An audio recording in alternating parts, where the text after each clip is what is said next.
총리님, 작년 한미 정상회담에 대해서 청와대 대변인이 합의문이 필요 없을 정도로 잘된 회담이다. 또 작년 11월 한미 통상 조인트 팩트 시트에 대해서 민주당 당 대표께서 너무나도 잘된 합의다라고 했는데 맞습니까? 동의하십니까? 네, 그 당시에 그렇게 발표했던 것을 기억하고 있습니다. 그런데 총리님, 트럼프 정부 2기 들어서기 전에 우리 자동차 같은 경우에 관세가 얼마였습니까? 0%였죠. 네, 그렇습니다. 그런데 15%로 올라갔죠.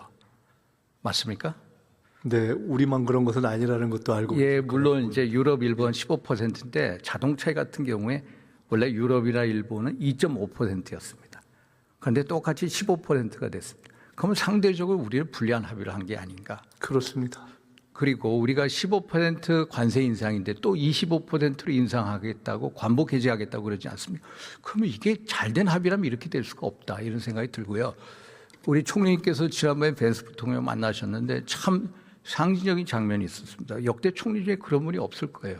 그래서 한 라인도 만들어 놓으셨죠. 그런데 한 라인을 만들어 놓으셨으면은 그 전에 이런 것을 통보를 받으셨나요? 정확하게 말씀드리면은 벤스 부통령을 만난 예. 그 귀국한 다음 날 그 트럼프 대통령의 관세 인상 메시지가 있었습니다. 만났을 때 당시에는 그 얘기가 없었고 제가 그때 또 그 이후에 확인한 바로는 사실은 미 행정부 내에서도 트럼프 대통령 외에 그야말로 한두 분 통상에 관계하는 분들이 많이 그걸 인지하고 있는 상황이어서 매우 갑작스러운 상황이었다 이렇게 확인하고 있습니다. 그 한라인 또는 그 소통망이 의미 있느냐? 의미 있다고 봅니다. 왜냐하면 그 한라인 만드셨으니까 네, 그 이전에 있었던 다양한 통상 관련한 그 연락망 또는 대화 채널에 더해서 벤스 부통령과도 논의를 하면서 그 이후에 논의가 진행됐고 아시다시피 현재 관보 게재는 저희들이 유보하고 있는 상황으로 노력을 하고 있습니다. 예, 핫라인을 더 보강시켜서 위기 대응 채널로 활용해 주십시오. 네, 계속 그렇게 하겠습니다. 김용목 정책실장이 이렇게 갑자기 미국의 관세 인상 압박이 100% 입법 지원 때문이다. 동의하십니까? 저는 그거 100% 그렇게 확인하고 있습니다. 아니 그런데 정부 여당이 한번 보십시오. 지난번에 뭐 특검법, 뭐 노란봉투법, 검찰청 해체법 속전속결로 일방통행 처리하지 않았습니까? 그런데 왜 국익이 가장 연관돼 있는 대미투자 특별법을 왜 방치하셨나요?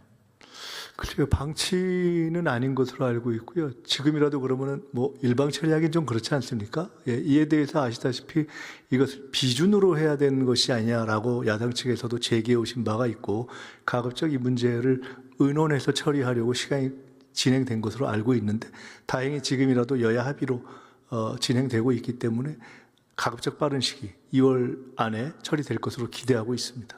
100% 입법 지원 말고도 벤스 부통령 만났을 때 쿠팡, 손의원 목사 구속권 이런 것들이 복합적으로 작용한 건 아닐까요? 저는 그렇지 않다고 100% 확신합니다. 그것은 여러 가지 채널을 통해서 확인한 바 다 그렇습니다. 미국과 한국의 관계가 또 미국이 한국의 통상관계를 바라보는 눈이 예를 들어 한 기업의 문제 때문에 그 통상 전체의 틀을 흔들 정도로 미국 자체가 보고 있지 않다 하는 생각을 하고 있습니다. 그러나 이제 분위기는 나쁜 건 아시죠? 여러 가지 이슈가 다양한 채널로 예를 들어 의회 내에서 일정한 의원들 또는 정부 내에서도 그에 관심을 갖는 분들이 관심을 갖는 사안이라는 것은 분명하나 그분들도 전체 틀에 있어서 관세 협상의 틀을 흔들어야 할 그런 일종의 지렛대 내지는 사안으로 보고 있지는 않다는 것도 동시에 확인하고 있습니다. 그럼 갑자기 이렇게 잘못된 게 트럼프 정부의 어떤 변덕입니까? 아니면 우리 정부의 위기 대응 아까 말씀처럼 한계입니까? 아까 말씀처럼 이 대비 투자 관련 법안 이것이 첫째 빨리 진행이 안 되고 있다. 그렇게 되다 보니 투자 프로젝트에 대한 결정이 빨리 안 되고 있다. 그렇게 되다 보니 실제 투자한다고 하는 투자 자금이 이렇게 납입되지 않고 있다. 이 세 가지에 대한 불만이 있었던 걸로 보이고 사실은 그러나 그 세 가지 다 저희들이 특별히 기간을 어긴 것은 없습니다. 아시다시피 기간을 어긴 것은 없지만 FTA가 잘못돼서 현재의 관세 협상이 시작된 것이 아닌 것처럼 기간을 어기지 않았지만 빨리 진행이 안 된다라는 그러한 여러 가지 불만과 압박 의지가 작동했다고 보기 때문에 저희들은 이번 관세 협상이 시작된 것 같은 이 기울어진 운동장에서 그렇듯이 이 상황도 잘 풀어야 된다고 대응하고 있습니다. 저는 기본적으로 트럼프 정부, 이재명 정부의 불신의 강이 흐른다라는 느낌을 많이 받습니다. 그래서 근본적으로 이런 문제가 재발되지 않기 위해서는 초당적인 대미 외교 통상 사절단을 보내는 게 어떠냐. 초당적으로 정치인, 기업인, 학자, 문화예술인 등 한 20명을 뽑아서 미국 조야에 보내서 의회, 정부, 백악관, 투루 대대적인 아우리치 활동을 해야 된다. 그래야 이런 불신을 회수한다. 어떻게 생각하십니까? 아주 좋은 말씀이라고 보고요. 초당적인 그런 외교 활동을 여야 함께하는 건 첫째 굉장히 필요하다고 봅니다. 다만 조금 전에 불신의 강이 흐른다는 표현에 대해서는 동의하기가 어렵습니다. 불신의 강이 흐른다면 지금 외교 문제 이렇게 풀기 어렵지 않겠습니까? 만약 여야 합동으로 간 의원 외교팀에서 그중에 야당 의원들이 알고 보면 이 여당은 참 나빠요. 급한 문제 잘못 풀고 있어요. 종교를 탄압하고 있어요. 이런 얘기를 하면서 오히려 외교 관계를 악화하려는 그런 노력을 하지 않는다면 그런 양식을 가진 어떤 초당적 의사를 가진 분들이 함께 한다면 저는 매우 좋은 제안이라고 생각합니다. 그래서 대통령께 한번 건의해 보시죠. 그렇게 하겠습니다. 한중어업협정에 보면 PMZ, 소위 말해서 Provisional Measures 정원, 소위 잠정 조치 수역. 여기에 2018년부터 중국이 뭐 션난 1, 2 연어 양식 시설이죠. 기관 시설 부표 13개 한 건 알고 계시죠? 네, 그렇습니다. 한중어업협정 위반이죠. 네, 그 관련된 문제가 있다고 봅니다. 그래서 최근에 이 기관 시설, 소위 말해서 이 플랫폼은 없앴죠. 네, 그 밖으로 나갔습니다. 밖으로 나가는데 정부가 노력한 걸 인정을 합니다. 그 어떤 후일담 같은 거 있으십니까? 뭐 후일담을 말씀드릴 사안은 아닌 것 같고요. 정부의 요청과 노력이 있었고 사실은 의원님께서 잘 아시다시피 그 문제에 대해서 중국 측이 그렇게 쉽게 수용적으로 변화를 가져올 거다, 그렇지 않을 거다, 상당히 어려울 거다라는 관측도 많이 있지 않았습니까?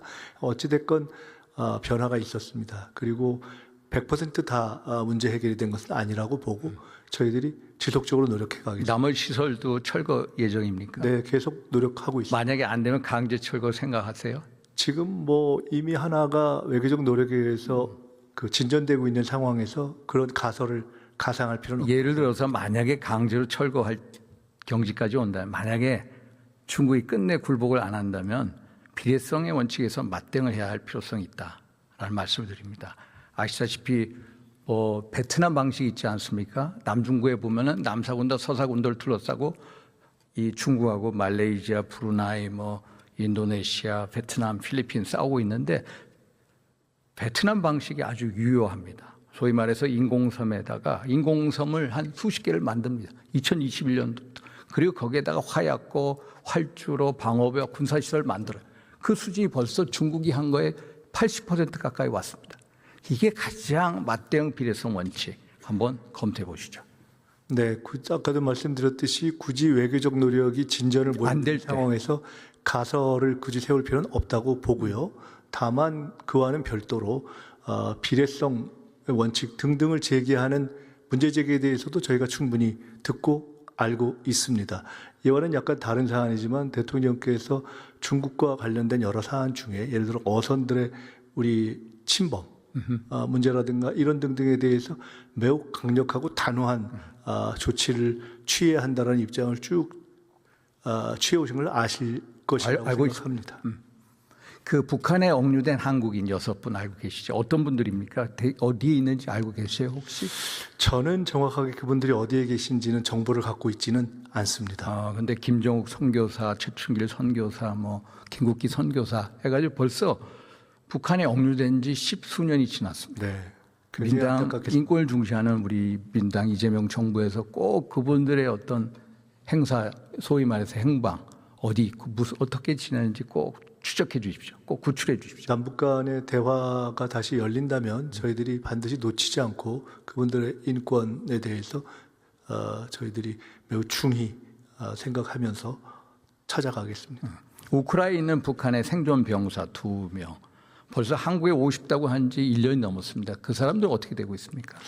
그에 대해서는 저희가 그분들의 의사에 우리 헌법 정신과 그분들의 의사에 따라서 한국으로 오기를 원하면 우리가 받아들이고 싶다라는 의사를 이미 표명한 것으로 알고 있습니다. 다만 우크라이나 전쟁이 아시다시피 현재까지 일단락되지 않은 상태였지 않습니까? 이것은 앞으로 일정한 진전이 있기를 기대하고 있습니다. 러시아 우크라이나 종전 협상에 들어가면은 그 사람들이 북한 본국에 송환될 위험에 처할 수가 있어서 우리가 빨리 선수 쳐달라 이 말씀을 드리는 겁니다. 네, 이미 입장 표명은 했고 예. 그런 문제는 그래서 노력을 하고 빨리 네. 구출해내야 된다. 네, 국제법을 준수하면서 저희들이 요구할 것을 요구하고 그렇게 하겠습니다. 그래서 어떤 국민의 생명, 안전을 지키는데 국가는 침묵할 자유조차 없다. 꼭 명심하시고 빨리 북한 억류된 선교사들 또 우크라이나는 북한 생존 병사 2명 빨리 한국으로 구출해 오십시오. 네, 의원님의 문제 제기를 중하게 저희들이 받아들이겠습니다. 수고하셨습니다.